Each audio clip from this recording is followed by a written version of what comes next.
ಅವ್ನು ನೋಡಿದ್ರೆ ಅಯ್ಯೋ ಅನ್ಸುತ್ತೆ. ಅವ್ನು ಏನು ಕಸಬು ಮಾಡ್ತಾನೋ, ಅವ್ನು ಏನು ಮಾಡ್ತಾನೋ ನನಗೆ ಗೊತ್ತಿಲ್ಲ. ಆತನ ಬಗ್ಗೆ ನಾನು ಈಗ ತಿಳ್ಕೊತಾ ಇದ್ದೀನಿ. ಇವನ ವ್ಯವಹಾರ ಏನು ಇವನು ಈ ಥರ ಎಲ್ಲ ಆಡ್ತಾನಲ್ಲ, ಒಂಥರ ಯಾಕೆ ಹೊಡ್ಸ್ಕೊಂಡ ಗಿಲ್ಲಿ ಕೈಲಿ, ಅದು ಶಾಲು ಚಪ್ಪಲಿ ಹಾಕೊಂಡು ಶಾಲು ಹೊಡೆದ Gilli. So basically when you go as a wild card or a guest, you need to behave like guest, because Gilli ಆ ಮನೆಯಲ್ಲಿ ಓಡಾಡಿಕೊಂಡು ಬದುಕ್ತಾ ಇದ್ದಾನೆ ಬಿಗ್ ಬಾಸಲ್ಲಿ.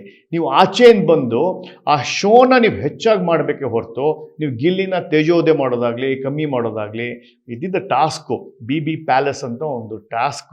ಆ ಟಾಸ್ಕಲ್ಲಿ ನೀವು ಮಾಡಬೇಕಾಗಿದ್ದು ಆ್ಯಸ್ ಅ ಗೆಸ್ಟ್ ನೀವು ಬಿಹೇವ್ ಮಾಡಬೇಕಾಗಿತ್ತು. ಗಿಲ್ಲಿ ನಟ ಆ್ಯಸ್ ಅ ಸರ್ವರ್ ಆತಿಥ್ಯ ಮತ್ತು ಗೆಸ್ಟನ್ನು ಹೇಗೆ ನೋಡ್ಕೋಬೇಕು, ಅತಿಥಿ ದೇವೋಭವ ಕಾನ್ಸೆಪ್ಟಲ್ಲಿ ಮಾಡಬೇಕಾಗಿತ್ತು.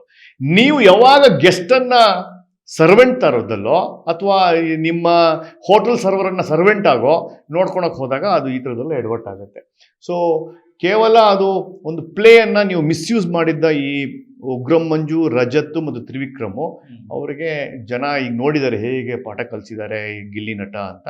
But I ಸಮೌ feel over the border, ಅಂದರೆ ಅನ್ವಾಂಟೆಡ್ ಆಗಿ ರಜತ್ ತಮ್ಮ ಗೆಸ್ಟ್ ಎಂಟ್ರಿಯನ್ನು ಯೂಸ್ ಮಾಡಿ ನಮ್ಮ ಜೀನಿ ಸ್ಲಿಮ್ ನ ಯೂಸ್ ಮಾಡಿ 8 ತಿಂಗಳಲ್ಲಿ 55 kg ಸಣ್ಣ ಆಗಿದ್ದಾರೆ. ಜೀನಿ ಸ್ಲಿಮ್ ತಗೊಂಡು ಈಗ ಫಿಟ್ ಆಗಿದ್ದೀನಿ ಅಂತ ಔಟ್ ಸೈಡ್ ತಿನ್ನೋದ್ ಬದಲು ಇದನ್ನ ತಗೊಂಡ್ರೆ ನಾವು ಸಣ್ಣ ಆಗ್ಬೇಕಂತ ಜಿಮ್ಮಿಗೆಲ್ಲ ಹೋಗ್ತೀವಿ, ರಿಸ್ಕ್ ತಗೋತೀವಿ. ಎನರ್ಜಿ ಡ್ರಿಂಕ್ ಆಗಿ ನಾವು ಜೀನಿ ಸ್ಲಿಮ್ ತಗೊಂಡ್ರೆ ಒಳ್ಳೆ ರಿಸಲ್ಟ್ ಬರುತ್ತೆ. ಮತ್ತೆ ಅದರಿಂದ ಯಾವ್ದು ಸೈಡ್ ಎಫೆಕ್ಟ್ ಇಲ್ಲ, ಎಲ್ಲ ಆರ್ಗ್ಯಾನಿಕ್. ಬೇಗ ಸಣ್ಣ ಆಗ್ತೀರಾ, ಫ್ಯಾಟ್ ಲಾಸ್ ಆಗ್ತದೆ, ಮತ್ತೆ ಸ್ಕಿನ್ ಗ್ಲೋ ಕೊಡ್ತದೆ, ಮತ್ತೆ ತುಂಬಾ ಎನರ್ಜಿ ಆಗಿರ್ತೀರಾ.